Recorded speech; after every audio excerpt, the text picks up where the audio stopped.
Hello everybody, I wanted to talk a little winter of 1982 wrestling. I'm glad a lot of people are enjoying this look back at the winter of 1982 and the look back in 1982 in general, because I'm having fun making these little videos. So I make those videos to amuse everyone else. I'm making this video to amuse myself, honestly. This is just going to be my opinion on the winter. I'm sure plenty might disagree on some of the things I'm going to be ranking today. I'm going to be ranking some of the territories from that time, at least the ones that I covered. And then I'm going to be also ranking the pro wrestlers of the winter of 1982, the top 20. It's fine if you disagree. I would actually like to hear some of your thoughts in the comments, who you think were the best wrestlers in the winter, or just 1982 in general. And also, if you want to rank the territories I covered in the comments, I would love that. So please rank those territories in the comments. We'll start with the territories. I'm doing the top 10, but I covered 11 territories, so that meant one territory had to be outside of the top 10 power rankings. And if you watch the video, you probably already know I put WCCW. World Class is out of my top 10, at least for the winter. I do think as the rest of the year goes on, it's going to build itself into my rankings. But for the winter, Fritz von Erich in his 50s, still the top face, beating all the top heels.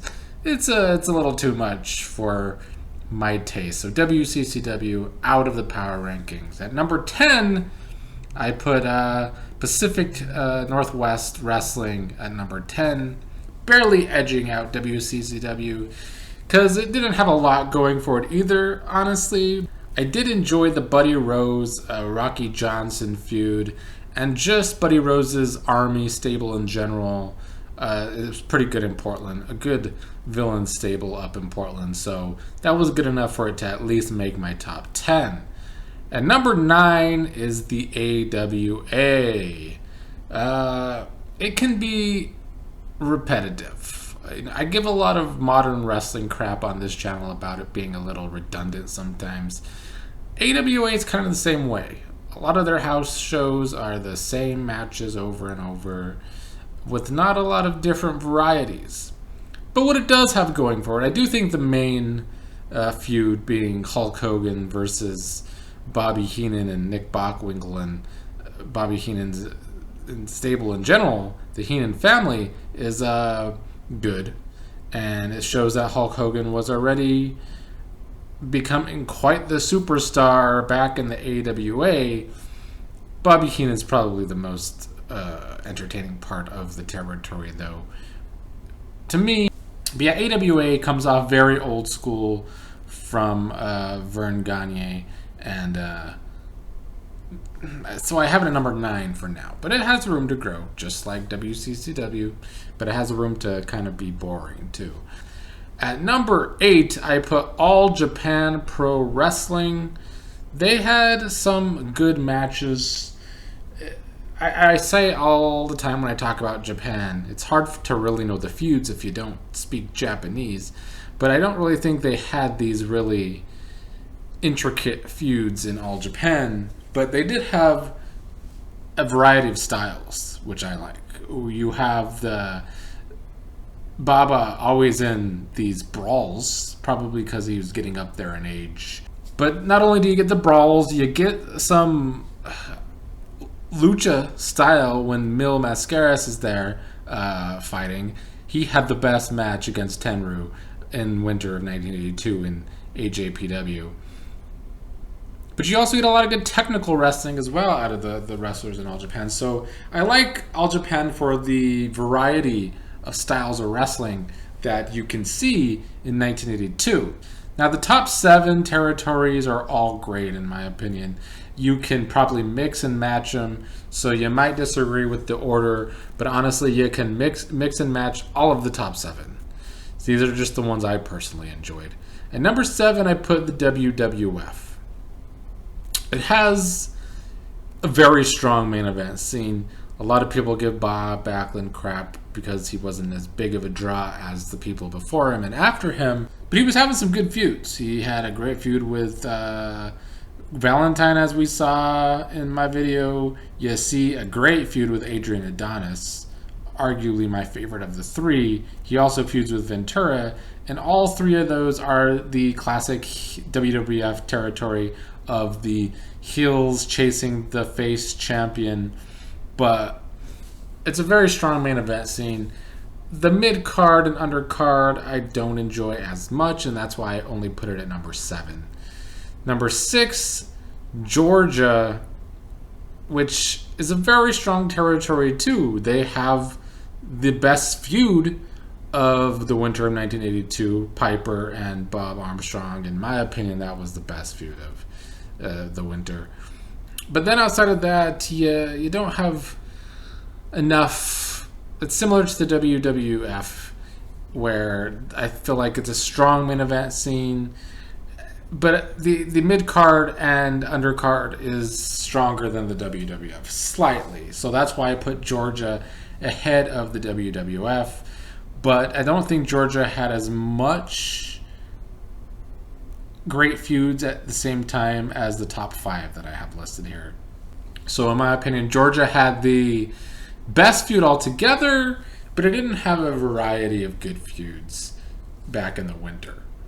Number 5 is actually Southeastern Championship Wrestling, which I thought had a lot going for it. And I would even go so far as to say that if there was actually more available episodes or even just clips from the winter of 1982, Southeastern Championship Wrestling might be even higher in my rankings. But you could only find stuff from February and March, so you're missing all of January. But if we had that video, maybe we would actually be able to put it even higher here, because they did have good feuds.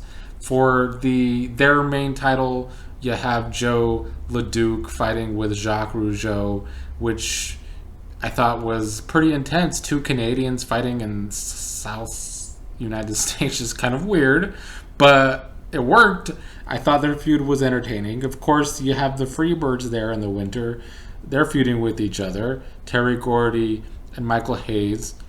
And then you had Ric Flair take a visit to the territory as well. So I thought that they had a lot of good stuff. Even their tag story was good, where Robert Fuller has a story injury. So a lot of good stuff out of the Southeastern Championship Wrestling. It's a shame that there's not more video. At number 4, I put the CWA Memphis Wrestling at number 4. They had a lot going on. You could tell by the length of my video. It's the longest video of all of the videos I made because so much was going on. A lot of it was all about Jimmy Hart and his massive First Family stable, though.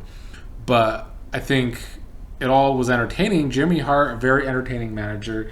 It's nice seeing Jimmy Hart in his prime, because some of his later stuff in the WWF and WCW is not as strong as here in Memphis, in my opinion.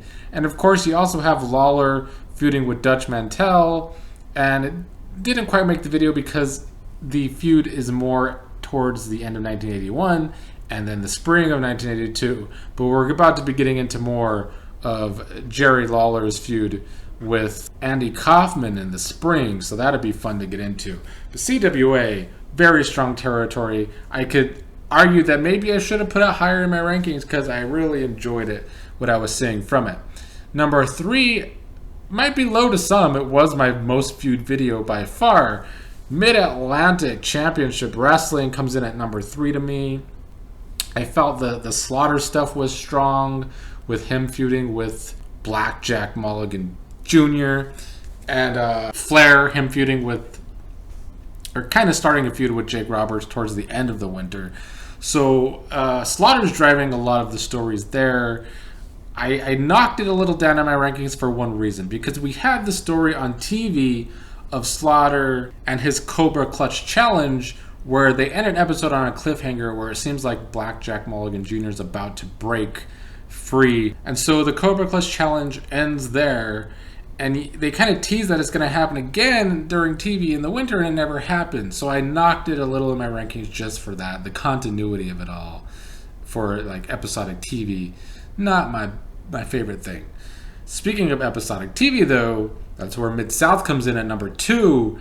arguably the best at episodic TV, where you get compelling storylines that are connected from episode to episode. You see that towards the end of the winter, where Bob Roop screws DiBiase out of the title, but not only does he do that, he sets his friend Paul Orndorff up, messes with Orndorff's car so Orndorff can't get to the arena, and then he gets Orndorff's title shot and wins the title.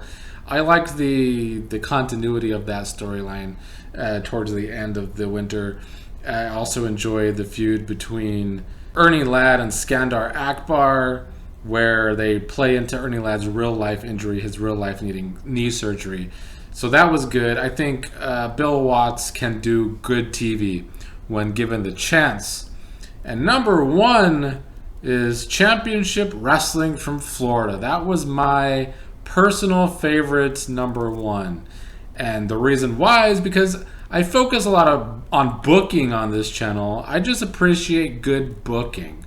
And I really felt like they had the best overall booking of any territory in the winter. I think Eddie Graham's booking might be very underrated, because not only do we get the great story of a young Butch Reed coming to Florida, getting a shot at Ric Flair, where he takes him to a draw. Flair wants 5 more minutes.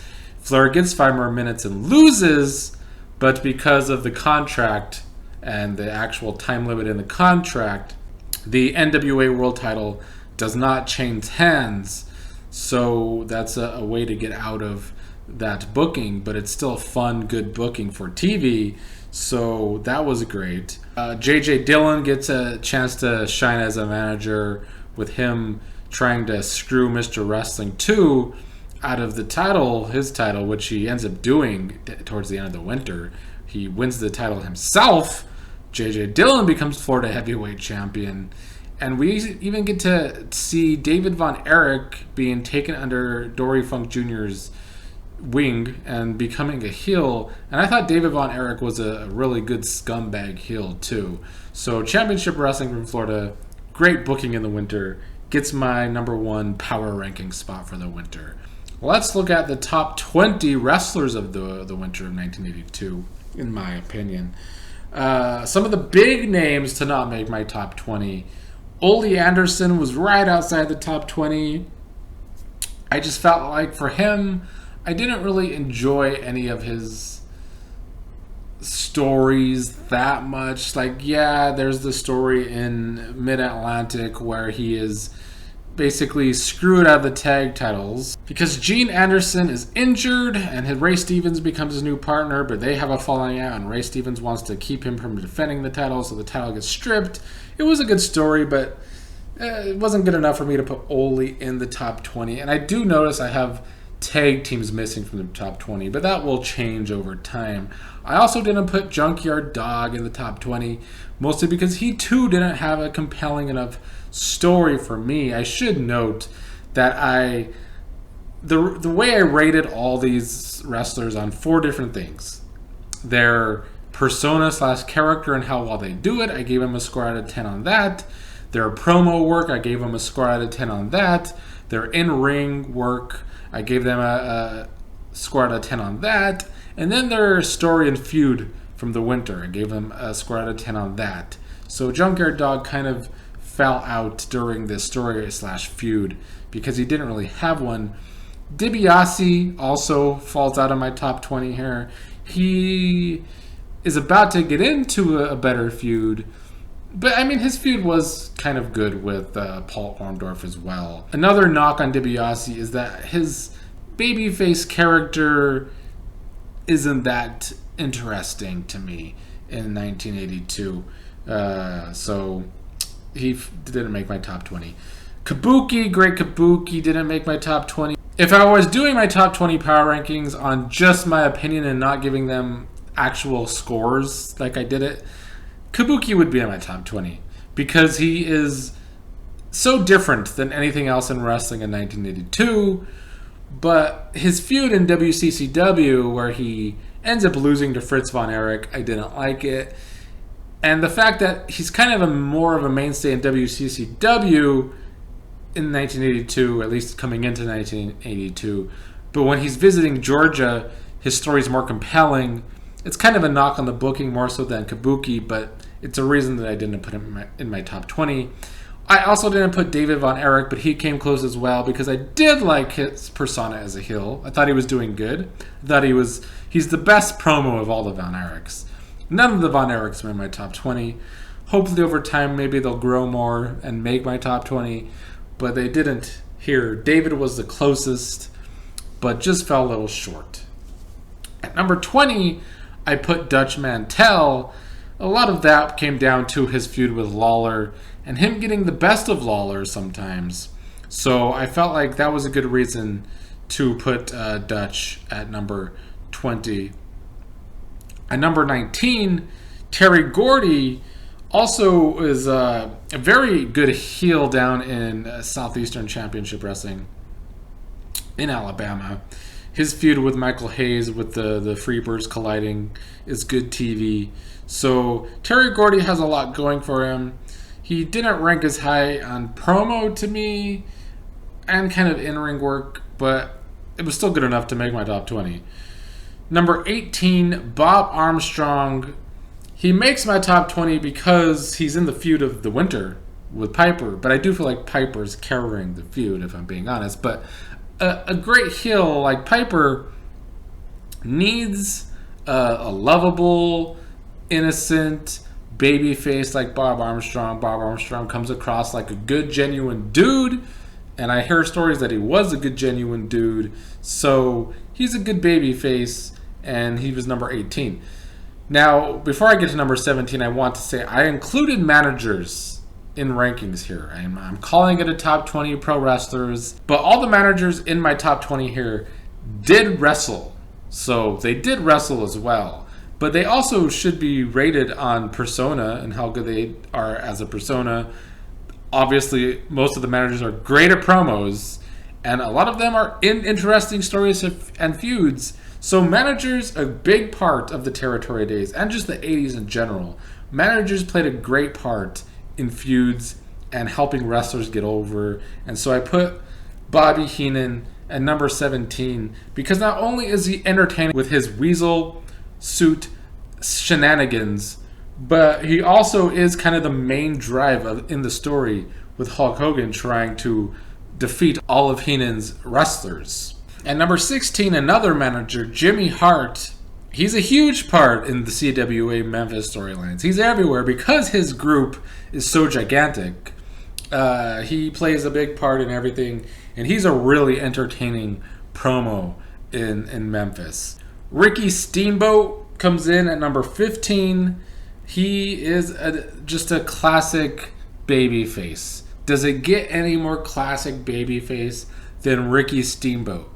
I kind of wish his feud with Piper in Mid-Atlantic was a little more hot on TV, but it's still good enough for Steamboat to make the top 20. And obviously his in-ring work, one of my favorites. And number 14, my highest manager in the rankings, J.J. Dillon. He's so cool. When you see in the video him dropping a knee off the top rope with the cigar still in his mouth, love it. He's great as a manager. He wrestles a lot in Florida. He has a feud with Lawler where he beats him with cheating. He ends up beating Mr. Wrestling 2 with cheating for a title. J.J. Dillon had a lot of great stuff going on in Florida in the winter of '82. And so he gets pretty high in my rankings. Number 13, Adrian Adonis. A wrestler who I feel like is very underrated, probably because of a later gimmick in the WWF. Maybe I'll talk about it someday. But in 1982, in the winter, he had my favorite feud with Bob Backlund, where he beats Bob Backlund because of Bob Backlund's blood loss, the referee calls it. He's a very get under your skin heel.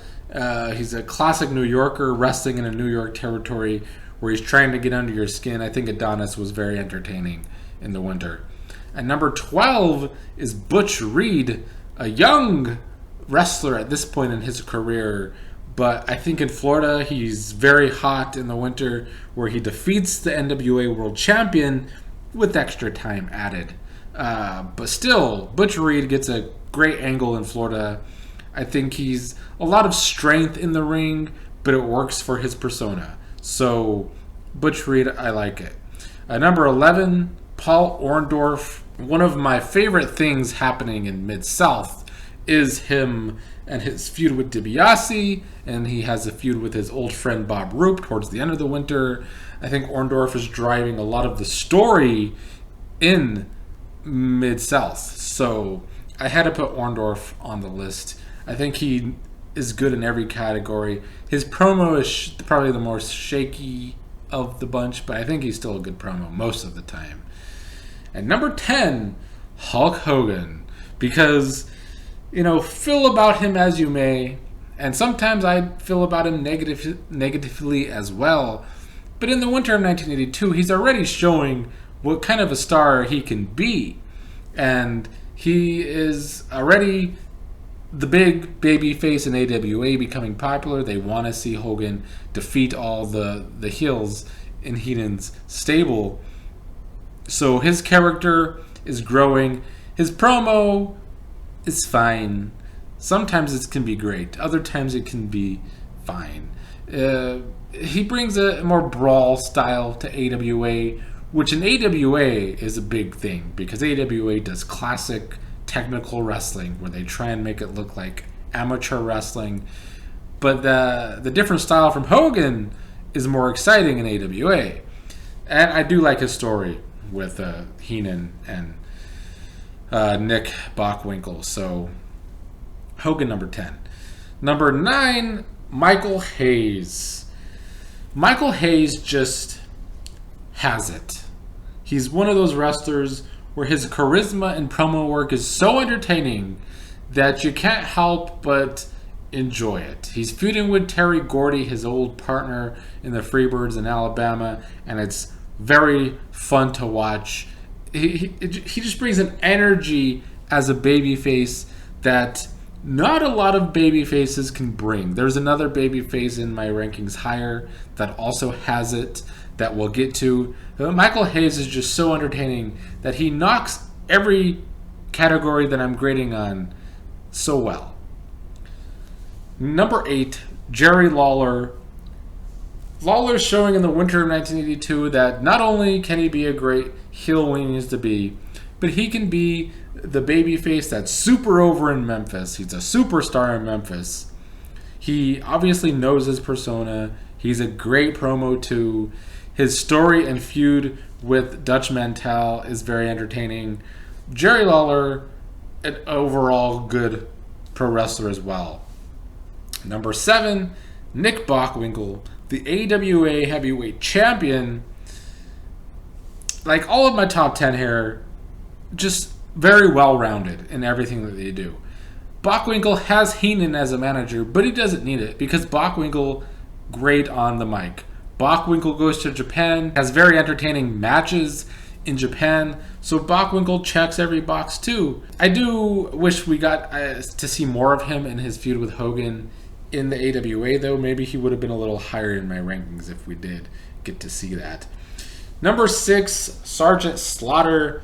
Sergeant Slaughter, he's the big heel on TV all the time in Mid-Atlantic. He has several feuds going on as a villain. He has Blackjack Mulligan Jr., I mentioned this earlier. He's feuding with Steamboat a little, feuding with Jake Roberts a little, even feuding with NWA World Champion Ric Flair. So Slaughter has a lot going on. Some of his promos, it's not that they're bad, it's that he's goofy, I guess, maybe is the word. Or maybe even corny is the word. He could be corny cutting promos as a heel. So that was my weakest category for Slaughter, it was promos. But I think his persona is great, and everything else is great too. Number 5, Bob Backlund. Another person who I knocked for promo work. He says some things sometimes that he doesn't mean to say, and he comes across as awkward on the mic. I see people make excuses for Backlund that he comes across like a real athlete would if he was being interviewed all the time. And maybe that's an okay argument. But it can be too awkward when it comes to a Bob Backlund promo. But he's great at everything else. He's another classic babyface that you want to root for him because he's good at making you think he's the underdog despite him being the champion, the WWF World Champion. So another good babyface there. It's easier for me to rate heels, honestly, because they are so entertaining as bad guys. But I do enjoy some classic baby faces too, but it's harder to pull off. So the fact that Backlund does pull it off, you got to give him credit. The best face in my rankings is number 4, and that's Dusty Rhodes. Dusty Rhodes is the other person I was talking about when I was talking about Michael Hayes. Dusty Rhodes just has it. When he's cutting a promo, it's so entertaining. It's so... you can't look away. You want to watch him cut promos all the time. Dusty Rhodes also gives entertaining matches. He's a great character / persona. The one thing that he didn't have in the winter was a compelling feud. He visited Mid-South, feuded with Roop.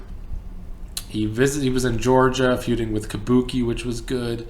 But we don't really see a great feud in the winter. So I couldn't rate him any higher than 4th place, but Rhodes kills it as a babyface. Number 3, Greg the Hammer Valentine. Valentine had both of the top feuds in the WWF. He's not only feuding with Bob Backlund for the world title, he's feuding with Pedro Morales for the Intercontinental title. He suplexes Pedro on cement to try and hurt him, and he's riling Pedro up during their matches together where Pedro gets himself DQ'd. Valentine, a great heel. Number 2, the NWA World Champion, Ric Flair. He's going from territory to territory, being entertaining anywhere he goes. Flair is always a good promo. He can be great in the ring. He has some good feuds and stories in all of the territories. And he's kind of a tweener because in some territories he's clearly a villain. And then you see him in Mid-Atlantic kind of becoming a babyface, though. So he's a little... because he goes from territory to territory, I guess he's going to have so many different stories that it can make his persona be a little bit of everywhere. It's hard to top Flair, but somebody did top him for me in the winter, and that's Roddy Piper. Piper's just so classic. He has the feud of the winter, in my opinion, with Bob Armstrong, and it's all Piper. Piper's on commentary just talking shit about Armstrong, that he sets Armstrong off, and he keeps goading Armstrong into more and more. It's great. And then he goes to Mid-Atlantic too and feuds with Steamboat, and he runs down Steamboat there. Piper just almost perfect in every category. I do think Flair tops Piper in in-ring work, but I think Piper, in my opinion, tops Flair in promo. It's close. Flair's entertaining too, but Piper is kind of in a league of his own. I mean, Dusty's there too. For me, it goes Piper, Dusty, Flair, at least right now in the winter. I'm going to keep doing these rankings every season that I post on the channel. So for me right now, it's Piper, Flair. Dusty's at 4. I think Valentine just had much more better feuds going on than Dusty. But those are my power rankings. Please put yours in the comments because I would love to get your opinions. Because I'm sure there's always disagreeing when it comes to pro wrestling. But I would love to hear everyone else's comments.